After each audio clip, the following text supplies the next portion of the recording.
प्यारे छात्रों, आज मैं आपके साथ जुड़ना चाहता हूँ इतिहास के पहले पाठ ईंटें, मनके तथा अस्थियाँ के साथ। और ये पाठ अगर आप देखें तो ये हड़प्पा सभ्यता अथवा सिंधु घाटी सभ्यता आधारित है। और जैसे कि आपको पता है कि आपकी प्रथम पुस्तक जिसमें 4 पाठ हैं वो 25 नंबर की आपकी फर्स्ट टर्म में आ रही है, और ये 40 नंबर का पेपर होना जिसमें से 25 नंबर जो है वो आपके फर्स्ट बुक के, 15 नंबर जो हैं वो आपके नेक्स्ट बुक के 2 चैप्टर भक्ति सूफी और विजयनगर साम्राज्य के, और बाकी जो 10 नंबर हैं वो आपके प्रोजेक्ट कार्य के रहने वाले हैं। तो चलिए शुरू करते हैं इस दिल्ली सरकार के सपोर्ट मटेरियल की सहायता से, जो कि बने बनाए नोट्स के तौर पर आपके सामने हैं। आप अपने साथ कॉपी और पेन पेंसिल लेकर बैठें, और जो मैं आपको इम्पोर्टेंट टॉपिक बताता रहूँ उसके आप साथ के साथ नोट्स बनाते चलें, क्योंकि मल्टीपल चॉइस क्वेश्चन यदि आपको लग रहा है आसान होने वाले हैं तो निश्चित तौर पर आपके लिए आसान नहीं होने वाला है। आपके लिए और कठिन होगा यदि आप किताब को ध्यान से नहीं पढ़ेंगे, नोट्स को ध्यान से नहीं बनाएंगे, रिवीजन नहीं करेंगे, तो नंबर आना लिखित परीक्षा के मुकाबले और ज़्यादा कठिन होगा। तो चलिए आगे बढ़ते हैं। पहला ही पॉइंट आप देखिए कि हड़प्पा सभ्यता का काल क्या माना जाता है। तो आप देख सकते हैं कि हड़प्पा सभ्यता का जो काल है वो 2600 से 1900 ईसा पूर्व। तो इसे नोट कर लीजिए। हालांकि यही पॉइंट नंबर 5 में भी यहाँ पर लिखा हुआ है, तो आप चाहें तो इसे आगे लिख लें या यहीं से शुरू कर लें कि हड़प्पा सभ्यता कौन सा काल, विकसित काल। क्योंकि यदि आप किताब पढ़ेंगे तो वहाँ पाएंगे उसमें पूर्व हड़प्पा, विकसित हड़प्पा और परवर्ती हड़प्पा तीनों का वर्णन है। ज़्यादा डिस्क्रिप्टिव मोड में भी नहीं जाते क्योंकि फोकस अपना MCQ पर रखते हैं। तो आप केवल अभी ये लिख लीजिए कि 2600 ईसा पूर्व से 1900 ईसा पूर्व विकसित हड़प्पा सभ्यता का काल माना जाता है। अगला पॉइंट लिखिए यहाँ पर पहले पॉइंट से कि हड़प्पा सभ्यता को किस अन्य नाम से जाना जाता है। तो हड़प्पा सभ्यता को अन्य नाम सिंधु घाटी की सभ्यता के नाम से, या सिंधु घाटी की सभ्यता को किस नाम से जाना जाता है, हड़प्पा सभ्यता के नाम से। अगला पॉइंट इसी में लिखिए कि यहाँ पर हेडिंग डाल लीजिए आप संस्कृति, कि संस्कृति से आप क्या समझते हैं, संस्कृति शब्द का क्या अर्थ है। तो उसमें जो भी इसने लिख रखा है कि पूरा वस्तुओं के ऐसे समूह के लिए जो विशिष्ट शैली के होते हैं और सामान्यतः एक साथ एक विशेष 2 पॉइंट पर जरूर ध्यान दीजिएगा, भौगोलिक क्षेत्र तथा कालखंड। भौगोलिक क्षेत्र मतलब एक ही क्षेत्र में पाए जाते हैं, तथा कालखंड तथा एक ही समय सीमा में पाए जाते हैं। जैसे अगर हम यहाँ बात करें तो 2600 से 1900 ईसा पूर्व, और क्षेत्र कौन सा होगा, सिंधु घाटी का क्षेत्र। काल कौन सा होगा, 2600 से 1900। तो इस काल को जब हम करेंगे तो इस पूरे के लिए हम क्या वर्ड यूज़ कर सकते हैं, संस्कृति। तो संस्कृति को लिख लीजिए आप इसी तरीके से। अगला पॉइंट, हड़प्पा सभ्यता का नामकरण किस स्थान पर किया गया। तो ऑब्वियस सी बात है, हड़प्पा नाम के स्थान पर। यह आपका पॉइंट होना चाहिए। अगला रहने दीजिए, हड़प्पा और मोहनजोदड़ो 2 प्रसिद्ध केंद्र। अगला प्रश्न या अगला वो चौथा नंबर पॉइंट देखिए कि हड़प्पा सभ्यता की खोज कब हुई। तो 1921-22 में। किन के नेतृत्व में हुई, दयाराम साहनी, रखालदास बनर्जी और सर जॉन मार्शल, इनके नेतृत्व में। लेकिन यदि एक का ही आपको चयन करना हो तो दयाराम साहनी को आप चयन करेंगे, उसको आप सेलेक्ट करेंगे। अगला पॉइंट, ये 5वां पॉइंट हम डिस्कस कर ही चुके। अगला वाला रहने दीजिए, उससे अगले वाला भी रहने दीजिए। इसको जब हम किताब करेंगे तब मैं आपको इसे अच्छे से समझाऊंगा 7वें पॉइंट को। हाँ, 8वां पॉइंट में आपको थोड़ा सा एक काम भी देता हूँ कि इसमें जो आपके ये जगहों के नाम लिखे हैं, स्थानों के नाम लिखे, नागेश्वर, बालाकोट, चनोदड़ो, कोटदीजी आदि, ये जो नाम लिखे हुए हैं, आपका होमवर्क ये है, आप इनकी एक तरफ लिस्ट बनाइए और इनको ये देखिए किस भारत के या पाकिस्तान के वर्तमान के किस राज्य में या कहाँ पर स्थित है। मैं आपको ये कहूँगा कि आप केवल जो भारत वाला पोर्शन है उसी को आप कवर करें। जैसे धौलावीरा गुजरात में है, नागेश्वर गुजरात में है, कालीबंगन राजस्थान में है। तो कुछ तो मैं आपको बता रहा हूँ और कुछ जो है आपके लिए होमवर्क है कि आप उन्हें कवर कीजिए। हो सकता है आपके लिए मैच द कॉलम की इधर ABCD दे दे, इधर भी ABCD दे दे, और इनमें कि कालीबंगा राजस्थान, बनावली हरियाणा, तो इस तरीके से वो आपको मैच द कॉलम दे दे। तो उसके लिए आप तैयार रहिए इनके माध्यम से। ये सारे महत्वपूर्ण नगर हैं इस चैप्टर के। अगले में आए तो अगला देखिए, यह सिंधु घाटी सभ्यता कैसी सभ्यता थी। तो कैसी सभ्यता थी, नगरीय सभ्यता थी। दूसरा इसी में आप एक और चीज़ जोड़ सकते हैं, नगरीय सभ्यता थी और कांस्य युगीन सभ्यता थी। ये भी आपके लिए एक इंपॉर्टेंट प्रश्न बन सकता है कि दोनों ही, अगर दोनों में से कोई भी ऑप्शन एक साथ दोनों नहीं आएंगे, अगर अलग अलग है तो जैसे मैं आपको कांस्य युगीन इसलिए कि हड़प्पा सभ्यता में एक और प्रश्न इससे याद आया मुझे कि हड़प्पा सभ्यता में लोहे के साक्ष्य नहीं मिले। तो हड़प्पा सभ्यता कहीं से कहीं तक भी लोह युगीन सभ्यता नहीं है, ये कांस्य युगीन सभ्यता है। दूसरा, यदि हम इसे और किसी नाम से जानते हैं तो नगरीय सभ्यता है। एक अगला प्रश्न इसी पॉइंट में 9वें पॉइंट में आप देख सकते हैं कि इसकी सबसे प्रमुख विशेषता क्या थी, तो इसकी सबसे प्रमुख विशेषता थी इनका नगर निर्माण। दूसरी एक और विशेषता हो सकती है जो कि नगर निर्माण का ही भाग है, जल निकास प्रणाली या सीवेज प्रणाली, सीवर प्रणाली, नाली प्रणाली, इनमें से कोई सा भी नाम आए तो सारे नाम एक ही हैं। लेकिन अगर यदि आप इन सबको देखें तो सब नगर निर्माण योजना का ही भाग है। तो या तो आपको उत्तर में नगर निर्माण योजना मिलने वाली है या जल निकास सीवर सीवेज प्रणाली मिलने वाली है। और यदि दोनों मिले तो आपको नगर निर्माण योजना का चयन करना है, जो कि थोड़ा सा मुश्किल होगा कि दोनों एक साथ आएंगे ही नहीं। अगला महत्वपूर्ण है और बहुत महत्वपूर्ण है 10वां कि हड़प्पा सभ्यता की बस्तियां कितने भागों में विभाजित थी, तो 2 भागों में विभाजित थी। कौन कौन सा, दुर्ग और निचला शहर। तो दोनों को अलग अलग लिख लीजिए। दुर्ग मतलब जो फोर्टिफाइड चारों तरफ से, जिसको एक तरह से कवर किया हुआ था, दुर्ग जिसकी सिक्योरिटी की गई थी। और ये कैसा शहर था, ये ऊंचा शहर था। निचला शहर जो नीचे था। और डिस्क्रिप्टिव तरीके से भी तैयारी नहीं करते, हम अपने उद्देश्य से भटक जाएंगे। जब किताब करेंगे, अगर कोर्स पूरा हो जाता है, तब हम इसको डिस्क्रिप्टिव तरीके से भी लेकर आगे बढ़ेंगे। निचला शहर। अगला अगर हम देखें तो अगले पॉइंट में इन्होंने बता रखा है कि निचला शहर किस लिए यूज़ किया जाता था, क्या प्रयोग था, तो उसका था आवासीय भवन। तो इसको अलग से नोट्स बना लीजिए। और जबकि दुर्ग किस लिए था, दुर्ग का प्रयोग संभवतः विशिष्ट सार्वजनिक प्रयोजनों के लिए, जैसे यज्ञ करने के लिए, वहाँ से यज्ञशाला मिली है। स्नानागार मोहनजोदड़ो में मिला है। अन्नागार, अन्नागार मतलब अन्न, और आगार, आगार का मतलब होता है अर्थ, घर, जहाँ पे हम चीज़ों को इकट्ठा करके रख सकते हैं वहाँ। तो अन्नागार, स्नानागार, स्नानागार मतलब स्नान करने का घर, यानी कि जो जहाँ पे पानी भर रखा है बहुत सारा। अन्नागार जहाँ अन्न रख रखा है बहुत सारा। तो ये सारी विशेष संरचनाएं कहाँ मिल रही है हमें, दुर्ग में। तो इसको लेकर आप समझ सकते हैं आगे। इसी को लेकर हम आगे चलेंगे अगले पेज की तरफ।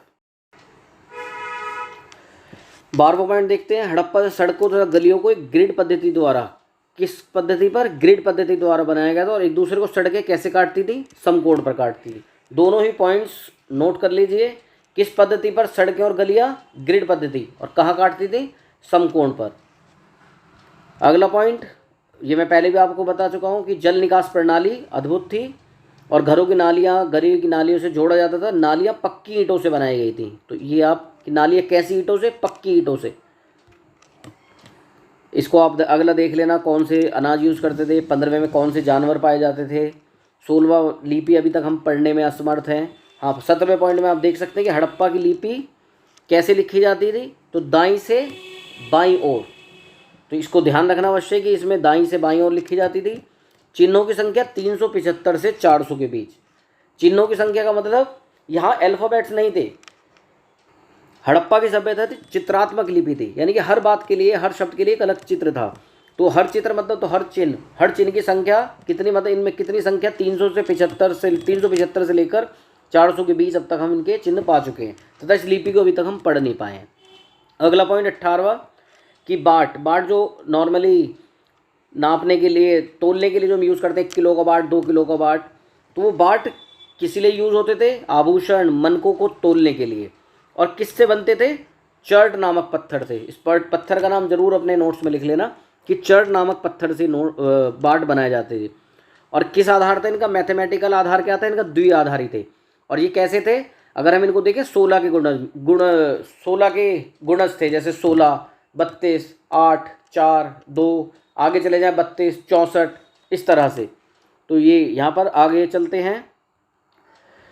शिल्प उत्पादन का प्रमुख केंद्र कौन सा था, तो वो था चनोदड़ो। तो इस जगह का नाम ध्यान रखना, चनोदड़ो। ये वर्तमान में भारत में नहीं है, ये पाकिस्तान में है। तो चनोदड़ो को ध्यान रखना कि किस लिए, शिल्प उत्पादन का प्रमुख केंद्र था। क्या क्या काम होते थे यहाँ, मनके बनाना, शंख की कटाई, धातुकर्म मतलब मेटलर्जी, धातुओं को एक साथ मिलाना, धातु मेटल, जो मेटल का जितना काम था वो, मोहर निर्माण, चर्ट के बाट बनाना। हमने पहले देखा चर्ट नामक पत्थर से बाट बनाए जाते, तो वो सब काम कहाँ हो रहा था, चनोदड़ो। अगला 20 नंबर, मनके बनाने के लिए कौन से पदार्थ प्रयोग किए जाते थे। आप देख सकते हैं बड़े अच्छे से इसे 3 भागों में बांट रखा है कि पत्थर, कौन कौन से पत्थर, सेलखड़ी, क्वार्ट्ज, स्फटिक, कार्नेलियन, जेस्पर। धातु में कांसा, तांबा, सोना।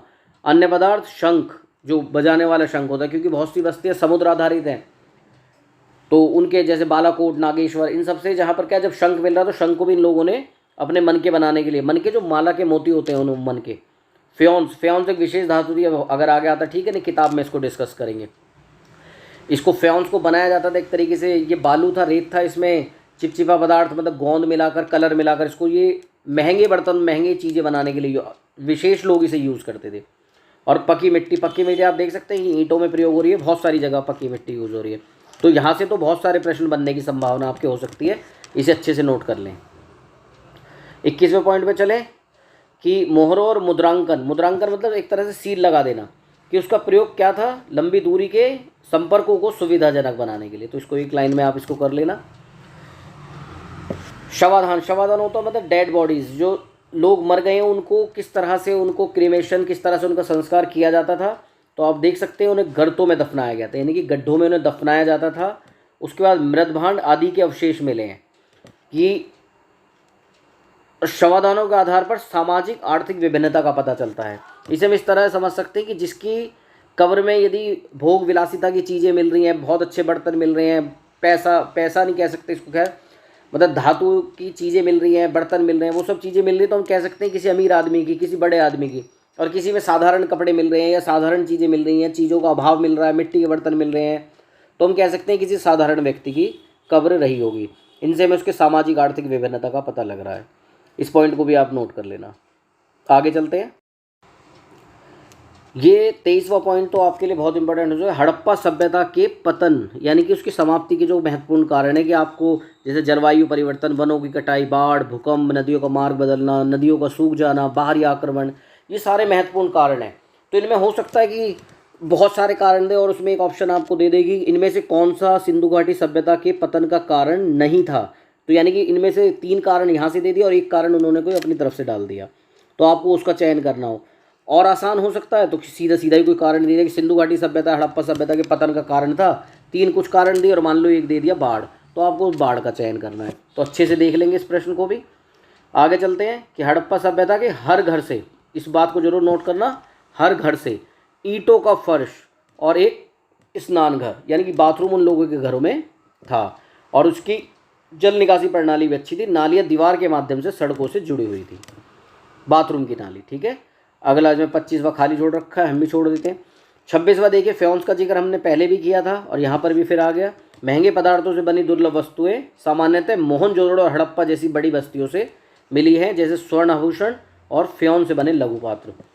तो ये भी इंपॉर्टेंट है आपके लिए कि संभवतः हड़प्पा और मोहनजोदड़ो वहाँ की विशेष बस्तियाँ रही होंगी, बड़े सेटलमेंट रहे होंगे, और बाकी बस्तियाँ शायद उतना महत्व ना रखती हों जितना महत्व ये दोनों रखती थी। अगला कच्चा माल, रॉ मटेरियल। अच्छा नहीं, पहले 27वां पॉइंट कि नागेश्वर तथा बालाकोट कहाँ थे, समुद्र तट। तो हो सकता है आपसे ऐसे ही डायरेक्ट प्रश्न कर लें कि कौन से सिंधु घाटी सभ्यता स्थल समुद्र तट के किनारे स्थित थे, तो नागेश्वर तथा बालाकोट। और किस लिए जाने जाते थे, शंख से बनी वस्तुओं के निर्माण के लिए।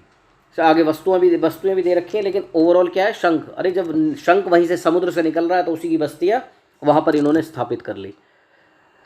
आगे कच्चा माल, रॉ मटेरियल, हमने देखा बहुत सारी धातुएं, पत्थर, अन्य चीज़ें यूज़ हो रही हैं, तो सब कुछ इनके पास उपलब्ध नहीं था, ये बाहर से भी माल मंगाते थे कच्चा माल। तो क्या करते थे इसके लिए, सुदूर क्षेत्रों में विशेष अभियान, कि जो दूर दूर के क्षेत्र हैं वहाँ से जैसे तांबा मंगा लिया खेतड़ी से, अलग अलग लाजवर्द बनी इराक ईरान से मंगा ली, तो हर चीज़ अलग अलग जगह से मंगा लेते थे। किताब में ध्यान से पढ़ेंगे तो ये किताब में उपलब्ध है।